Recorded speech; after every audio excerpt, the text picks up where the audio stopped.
Hey everyone, thank you for watching. Today's video, I'm excited to do.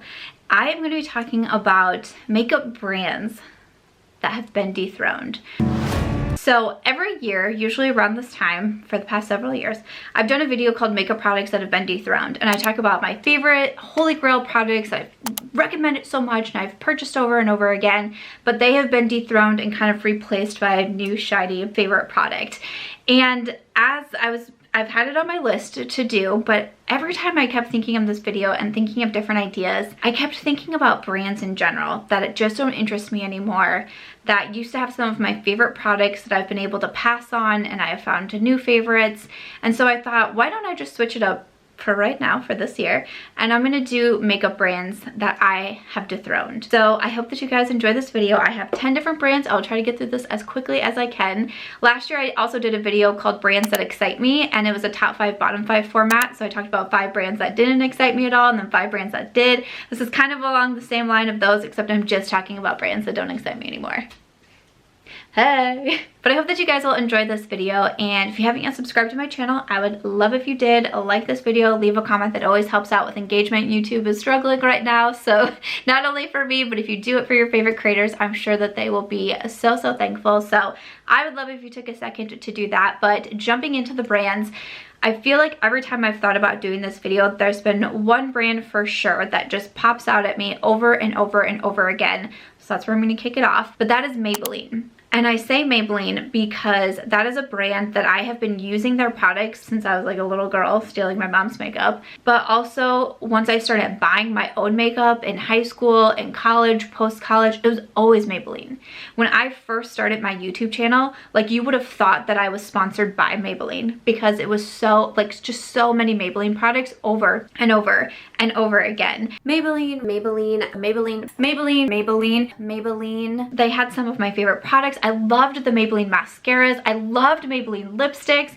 I mean, I would buy so many of these products, and you would see them in hauls, in tutorials, because I used to do tutorials when I first started my channel because I thought that's what you had to do if you had a beauty channel. But you would just see Maybelline over and over and over again. And when I try to think about it, I really don't know if I can pinpoint why exactly Maybelline has been dethroned for me. You know, I just finished filming my Will I Buy It that went up earlier this week, and we have a discussion in those videos quite a bit about brands that release too much, but also brands that don't release enough. And it's like, if you don't have this certain balance, then it's kind of easy, like, I don't know, it's just easy to kind of get forgotten about a little bit. And I'm like, when's the last time I mentioned Maybelline in a Will I Buy It video? When's the last time they had a really exciting collection, collaboration, just an exciting product that was coming out for us to get excited about? And it's hard for me to remember when that was. Like, I know they did like a Mickey Mouse collaboration thing maybe last year, but I don't know, man. They just, I'm just not as interested in them. They were definitely very affordable and very accessible. You know, again, when I'm in high school and college, it was easy and it was affordable to go find them at Target, at drugstores, anywhere. Like, there was always going to be Maybelline, but I'm just not very interested in the brand much anymore. And it's been a while since I purchased something from them. Okay. Moving on to the second brand. This is a brand that I actually did just mention in last week's Will I Buy It video, but I also said that the brand as a whole just doesn't interest me as much, and that is Becca Cosmetics. Now, I got interested in Becca and I started buying a lot from Becca. I think a lot because of YouTube. A lot of people hyped up their products. A lot of people hyped up the highlighters. There was, of course, collaborations that were exciting. I was very excited when Jaclyn Hill came out with her collection. That was one where I can remember like being by my computer wanting to buy it the moment it released, and I haven't done that with a lot of makeup products. So I think definitely YouTube played into the hype. I think I probably featured a Becca highlighter in like YouTube Made Me Buy It videos that I've done from the past. But I just am not as interested in the brand anymore. I've decluttered a lot of the single highlighters. I don't have any single highlighters in my collection. All my Becca highlighters are in my face palettes, and I'm also slowly decluttering those as well. It's just one that I kind of lost interest in. I feel like a lot of the same things kept coming out or being repackaged, and I just kind of lost interest a bit in the brand. There's other brands that I started to really enjoy their face products and their highlighters. I think of Ofra specifically for that because, I mean, obviously, before I did my collaboration with face products and highlighters from Ofra. But when I found, especially the Ofra highlighters were some of the first products, I feel like I started to buy those a little bit more than I bought the Becca, and I was more interested in them. And I definitely have to say that Becca Cosmetics has been dethroned for me, which makes me sad, but I'm here to tell you the truth. Another drugstore brand that I have on my list is NYX. And NYX, I was such a huge fan of for such a long time. For this video, as I was getting ready for it, I was looking at past videos. I looked at like my 2016 beauty favorites here on YouTube, and I definitely saw a lot of the same brands mentioned over and over again, and brands that you are seeing in this video. But NYX, I had like a whole line of like, I think it was like NYX lip products in my 2016 beauty favorites. I used to purchase the NYX soft matte lip creams like a fiend. I mean, I would purchase multiple at a time. I would go through them. That was obviously when my collection was a lot smaller, and they're small lip products anyways, but I would go through them. I remember like Desi and Katie raving about NYX also, and I was like, I must go out and buy all of the NYX soft matte lip creams. And even a lot of the other, like the lip lingeries, I bought a whole set of the NYX lip lingeries when those came out, those nude liquid lips. I still do like NYX as a brand. I don't really have anything like against them, but I feel like the problem with me for NYX and where it got dethroned was that the prices really started to creep up there for something that, you know, a brand that is considered a drugstore or affordable brand. It started to creep up to mid-range, and while I like the products, to me it was like, I can pay a few dollars more and get a high-end brand. Why would I not do this? So I started to kind of have that mindset and see that shift as their prices started to grow. So maybe that's one of the main reasons that it happened to me with NYX, but I also started to find other lip products that I enjoyed a lot more. My preferences started to change too, especially, you know, when it comes to just makeup in general. But I feel like NYX is one that every time I would go to Target, I miss you. But I feel like every time I would go to Target, I would always stop at the NYX section just to see what was up, to see what was new. And not only do I not go to Target anymore, but I feel like when I go to Target, NYX isn't the one that calls to me. So had to include NYX in this video. Another brand that I wanted to mention is McGrath Cosmetics. So MAC is actually a brand that I wasn't into until YouTube as well, which might surprise some people because MAC is definitely a very old school, been around brand for a very long time. But I was never a MAC girl. I didn't have a whole collection of MAC products. I didn't go to the MAC stores in the malls. The first time that I bought MAC was after I started watching YouTube, and I would hear a lot of the same products recommended, especially Carly Bible was the first YouTuber I ever started watching. I bought the Vanilla Pigment, I bought the World Lip Liner, obviously the Fix Plus, but then over time I started to buy into the hype as well with MAC, and I purchased like lipsticks from them and so much fun stuff like that. But as I've been doing this video, I was like, what are the, like, try to pinpoint the exact reasons. And some of them is just kind of hard. Some of it's like you just grow out of a brand, or just other brands have your interest, or just certain things like that. But I feel like with MAC, they came out with so much and these really huge collections, but at the same time, sometimes it was like, this is only offered here, or this is only offered for like a tiny little bit, or like they did these influencer collabs, but the collabs would only be available in the countries that they lived in. And I just was kind of like, what? It ended up getting just kind of confusing for me, and I felt like I couldn't keep track of everything. And there's still products that I like from MAC. Like, I will probably still continue to buy the Fix Plus sprays because I still do like them. But I used to get really pumped up for their releases, and I used to be on their PR list, and I would get sent these giant massive collections, and I would feel very overwhelmed. I think some people, like from the outside looking in, might look at an influencer getting PR and be like, that's just like the most exciting thing. Like, and it is so exciting, and I'm always grateful for it because it helps me be able to provide content for my channel without having to break my bank account again, because I've already done that with YouTube. It definitely does help, but there's also kind of a negative side to it, and that is having too much stuff and not being able, like, not knowing what to do with all of it, or the best ways to try to give it away or donate it or just distribute it amongst friends and family. The recycling is a whole other issue, breaking down the box. And I know that probably sounds really silly for people to be like, you get free makeup. That's not a worry, but there is another side to it. Like, there definitely is.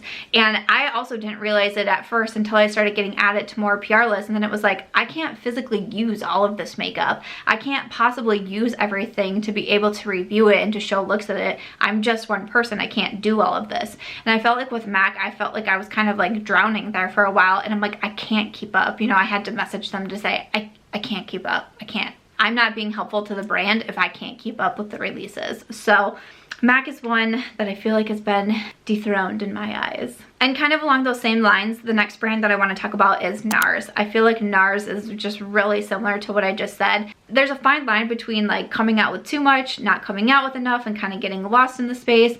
But I feel like with NARS, not only do I think that they come out with too much sometimes, but a lot of times it's kind of like the same things, but either repackaged or there's like 47 orgasms. No, that's a party. But they come out with, like, it just gets confusing sometimes when it comes to NARS. I was just mentioning their new orgasm collection in last week's Will I Buy It video, and there was like palettes and face palettes and lip products, and it was like, what? Like, it just is what it just gets confusing. And again, it was kind of one of those that when I was on the PR list, I had to say, this is too much. I can't do it. I can't do it all. And for me, it's not just about getting free makeup and not about just like collecting makeup so I can make videos showing my monstrous makeup collection. That's not what's important to me. The reason I feel like that I'm getting PR is to be able to share it with my viewers, share it with my audience, share looks, talk about the formula, talk about how products last. And when you get too much stuff, you can't do that. And it gets really, really overwhelming. So again, NARS was another one that I had to say, like, hey, I can't keep doing this. I'm not benefiting you. You're not benefiting off of me. Like, this isn't, we're not mutually beneficial right now. So like, what can we do? So, you know, it is what it is. So I feel like for me, NARS has definitely been a brand that has been dethroned, but I don't get as excited for some of their new releases, even though they still have products. Like, I still really enjoy my NARS Longwear foundation. Still really like that one. There's a face palette that I really enjoy with the bronzer, blush, and highlight. I really do enjoy that one, but I just feel like in the scope of things, the crown has been knocked off a bit. Going back to a more affordable brand, I wanted to mention AbH Cosmetics. I mentioned BH because, again, in the beginning of my YouTube channel, I bought so much BH Cosmetics, a lot of it off of Carly Bible's recommendations. I bought her collaborations with BH Cosmetics. I used to buy the giant brush sets from BH, and it was amazing to be able to do that because they were so affordable. And as I was learning, I needed 20 brushes to help me decide, like, oh, I like angle brushes for blush brushes, even though those are technically considered contour brushes. I like them for blush brushes. I like something a little bit bigger for a highlight brush. I like bigger blending. It was great for me to be able to learn. It was great for me to be able to get these gigantic eyeshadow palettes with all of these different colors in it and start to learn, and I'm not really a color girl. I probably don't need to purchase really expensive ones like that because I don't use them as much. So BH was just, it was a really good like stepping stool for me to try to learn my makeup preferences and techniques and all of that without breaking the bank. And I still like the brand. Like, I don't have anything against BH Cosmetics at all. They're just, I feel like, and I know I've mentioned them in a dethroned video in the past, and I said I felt like they were kind of dethroned by Colourpop, but Colourpop is a brand that I just feel like, I don't know, they just keep it fresh. They do have a lot of new releases, and I know that, but something about them still continues to pull me into their products over BH, and Colourpop still has a really affordable price point. So wanted to mention BH Cosmetics as well. Moving over to, I put Smashbox on my list also. And Smashbox was a brand that not every single release I was like, oh my gosh, I must absolutely have that one. But I felt like they had so many that I was just interested in. They did the collaboration with Casey Holmes, who was one of my favorite YouTubers. I bought that highlight palette. I still have it. And I feel like around that time, I was just interested in a lot of their releases and their lip products, and I just liked a lot from them, their cheek products. But it was like once they started coming out with those smaller palettes, what did they call them? The Smashbox like cover shot or something? I don't know. Because I liked Smashbox so much, I went out and bought like 2 or 3 of these smaller palettes, and I didn't like them at all. And then they just kept coming out with them. And it wasn't just that I didn't like them, because, you know, I'm the end all be all, but a lot of people were not giving them great reviews, and they just kept coming out with them, and they just kept coming out with them. And even like a year later, they're like, we're coming out with another one, and now we're coming out with a big one. And I was like, what is happening here? So I don't know if maybe that's where like the decline started to happen for me, but I just used to get so much more excited for the Smashbox releases, and it's hard for me to feel that way these days. All right, I got 3 more brands left. Okay, this next one is Pure Cosmetics. And again, I still like Pure, and I haven't always been on their PR list. It's like I have been, and then I wasn't, and then I have been, then I wasn't. But I did just recently get like their Trolls collaboration. I did a video with this on my Instagram, and I was excited to see it. It's so funny because I posted this video on Instagram, and someone commented and said, watching me do a look with Pure Trolls and also their Diva lashes was like a flashback to old school Samantha. And I was like, you are so right, because the Pure Trolls palette, like the original one that first came out, I loved it. The lashes, the Pure lashes were just some of my favorites. I was always recommending them. I was always wearing them, but that was also back in the days where I wore lashes with every single look, not just on YouTube, but also just in real life. Like I always wore false lashes. And the Pure 4-in-1 powder foundation, I used to wear that every single day back in the day. That was in my 2016 beauty favorites video. I have gone through multiple compacts of the Pure 4-in-1 foundation, and I just feel like over time they've just, it's not like the crown is 100% off for Pure, but it's like being spun in the finger, you know, this like, or in the hand. We're like hula hooping it with the crown. You know what I'm saying? So, but I feel like I'm not as interested in some of the releases, and it's been easier for me to pass on the products more in like the past year or so. Whereas when Pure would come out with a new collection even a couple years ago, even if I wasn't getting in a PR, I was interested in going out and buying it, or I did go out and buy it. And I don't know, this is one of those where like I can't pinpoint it exactly. Does anyone else have these feelings? Help me. But I think it might just come down to like my preferences, honestly, as I'm sitting here and like trying to form words. You know, I just don't go for the powder foundations as much. For a while, I didn't powder my face at all, but I used to only wear powder foundation. That's why I went through so many of the Pure. And now I mostly do liquid foundation. The lashes that I love so much, I don't wear lashes as much anymore. So, you know, sometimes it's as simple as your makeup preference is changing, so you're not leaning on a brand as much as you once did because those holy grails of yours, they aren't in your daily makeup routine anymore. So I think that's probably what happened there with Pure. Again, I like the brand. I still do like them, and I still kind of like look out for their releases and everything, but it's not like as intense as it once was. The next brand that I have to mention, the next brand that I have to mention is Morphe. Obviously, I had to mention Morphe in this video. Morphe was a brand that even without a Morphe code, thank you so much, I was always talking about them. I was always recommending them. I was using so many of their products. I was buying so many of their products. There was a couple times that I got PR from Morphe, and I remember being so excited about it, especially the very first item I ever received from Morphe was that first Jaclyn Hill palette. Jaclyn Hill put me on Morphe's PR list to get that palette. Do you know how that felt? As a creator with, I don't know, 20, 30,000 subscribers, and Jaclyn Hill was my favorite. I was so excited about that. And after that, I would continue to get some releases, and I got the Vault collection, and I was like, this is amazing. But then a definite decline happened, and I started to get not as happy with certain things that the brand was doing. But it started to get to a point where I was like, I just don't really want to promote this brand anymore. Just something about it was just like a feeling in here that I was like, I just don't know if I really want to promote the brand this much anymore. And then I was actually taken off the PR list by another influencer, which is fine, because around that time, you know, I was kind of dealing with the, do I take myself off, you know, just myself or not? Like, what should I do? But I very rarely even just mention them anymore. I do continue to like the setting spray. I do like that a lot. I still have my original Jaclyn Hill palette, and you know, even though I have different feelings about Morphe now and I have different feelings about Jaclyn Hill now, that's a palette that still holds really special memories to me. So, you know, I keep it around. I'm a nostalgic person and all of that, but definitely just kind of like my attitude has changed towards the brand a lot. So you don't really see them support it much here on my channel, whereas a few years ago there was a lot of Morphe going on, again without a Morphe code. The last brand I have to mention is not like super along those lines, but kind of, but that is Tarte Cosmetics. Tarte is another brand that I purchased from and got excited for over and over and over again.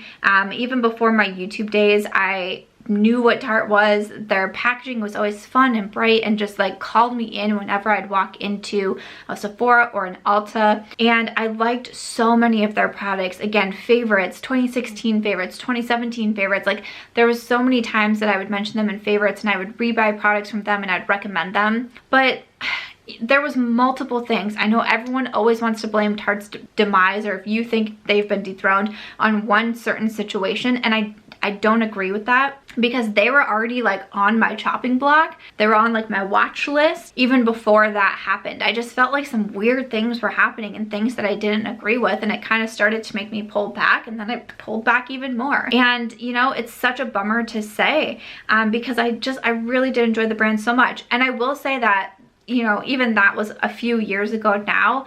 I've purchased, maybe it's just one thing, but you know, I'm kind of like slowly, like the crown is on the floor and it's like I'm reaching down to pick it up, because you know, I'm all about like second chances, and if things go well, then that's great. There just hasn't been a lot that they released that has really given me like a double take, like I absolutely have to have this product. For as much as I loved them and recommended them and you would continually see them in my videos, I definitely have to put them in my brands that have been dethroned video. So those are my 10 brands that have been dethroned and some of the reasons why.